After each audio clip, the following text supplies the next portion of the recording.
I'll never forget the look on his face when I said it, calm, steady, every word landing like a punch.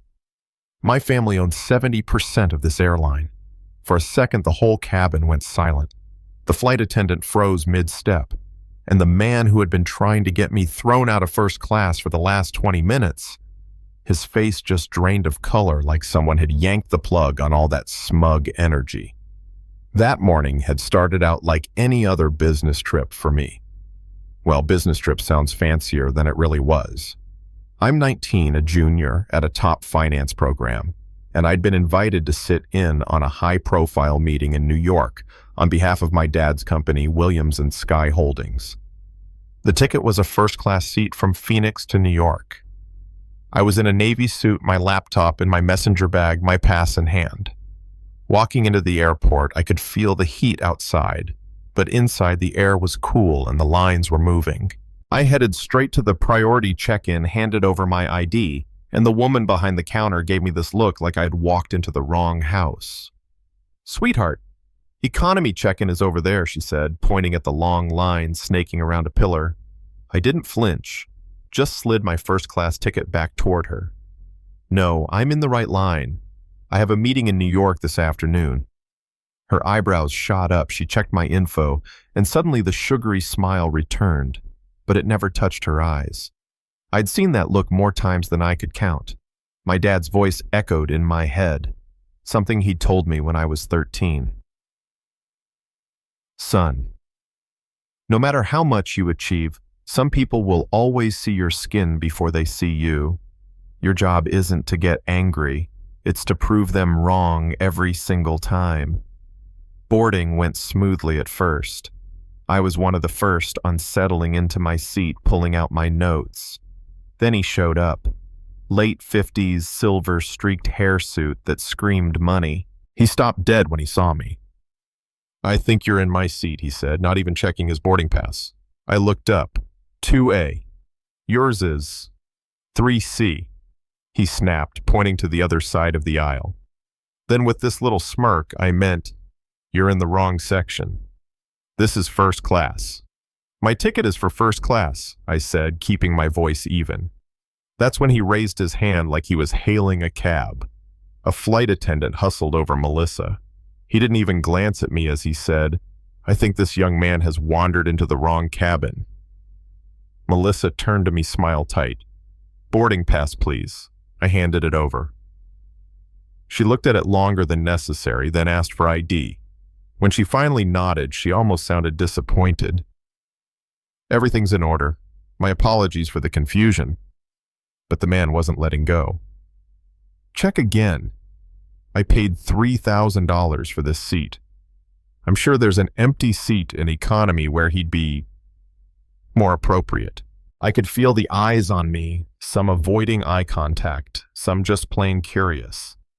One black woman in a sharp blazer was watching with this knowing frown like she'd seen this before.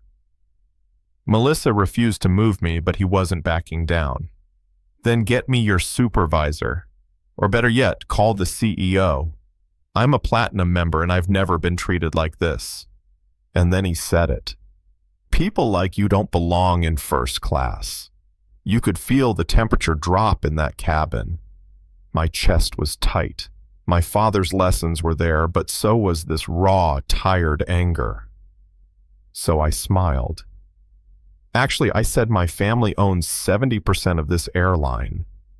Williams and Sky is a family business." The change was instant. His face went pale. Melissa's eyes went wide. "That's impossible," he stammered. "My father, Isaiah Williams, is the CEO. Want me to call him? He's on speed dial." Melissa's tone flipped like a light switch. "Mr. Williams, I'm so sorry for the misunderstanding. Is there anything I can get you?" "Just the same service you give any first-class passenger," I said, looking her dead in the eye. Behind him, the woman in the blazer stepped forward. "You're blocking the aisle," she told him smoothly.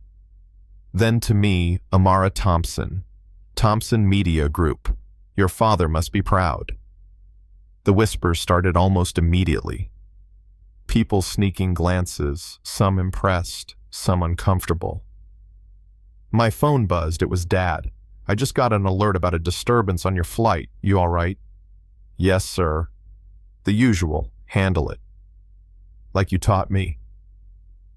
We took off, but the air in that cabin stayed thick.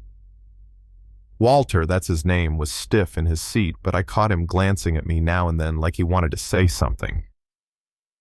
And then the turbulence hit. At first it was just a few bumps, then a hard drop. People gasped. Cups rattled. Suddenly the captain's voice came over. We've got a pressure sensor issue. We're making an unscheduled landing in Denver to check it out. The oxygen masks dropped. Walter's fear turned into something ugly. He leaned over, voice sharp. You arranged this, didn't you? Some power play. You think I'd endanger everyone on this plane, including myself, to make a point, I said, staring at him. A kid behind us started crying. I turned, softened my voice. Hey, buddy. I'm Jamal. What's your name, Tyler? Well, Tyler planes are built to handle this. It's like bumps in the road. Here I handed him my stress ball. His mom mouthed thank you. We landed without incident, but everyone was rattled. First-class passengers were sent to a private lounge. Guess who was waiting there an hour later? My dad. And when Isaiah Williams walks into a room, everyone notices. He scanned the lounge, spotted Walter. Mr. Blackwood, what a coincidence. We have a meeting tomorrow in New York. Walter looked like a man about to face Judgment Day. Sir, Dad cut him off. Almost as unexpected as my son being questioned about his right to sit in first class on my airline. The place went dead quiet. Dad told him about the years he spent as a pilot passed over for promotion because passengers might feel uncomfortable with a black captain. How he'd started the airline so nobody would be judged by anything but their work and character. Then he looked Walter in the eye. And yet, here we are. Walter mumbled about misunderstanding. Dad wasn't buying it. I've seen the video, so have 200,000 other people. That's when Dad turned to me. What do you think we should do? I could have told Walter to shove his job. But instead, I saw an opening. Make him fix it, I said. 50 million for minority entrepreneurs in transport. Real diversity programs with measurable results, and he personally mentors 5 black business students a year. Walter blinked, surprised. That's substantial. So is 300 million in pension funds, I said. Dad smiled just a little. Seems fair to me. Walter swallowed. I'll take it to my board. Hours later, Dad flew every stranded first-class passenger to New York on his private jet. Walter sat in the back, quiet, probably thinking about the deal he just made with a 19-year-old. 6 months later, the Future Leaders Program launched, fully funded by Blackwood Investments. I stood in front of 20 high school students, most from neighborhoods that never see opportunities like this, and told them they'd get mentorship internships and the connections to make their dreams happen. Walter was there too, sitting in the back.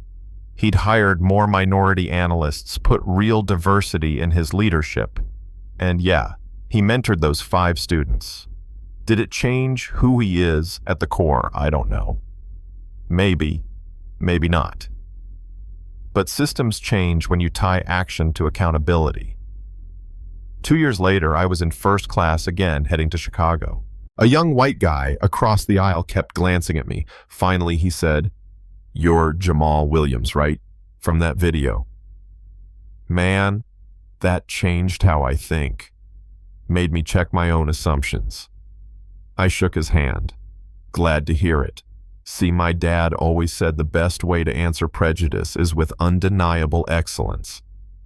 That day on the plane, it wasn't about putting someone in their place. It was about changing the place altogether.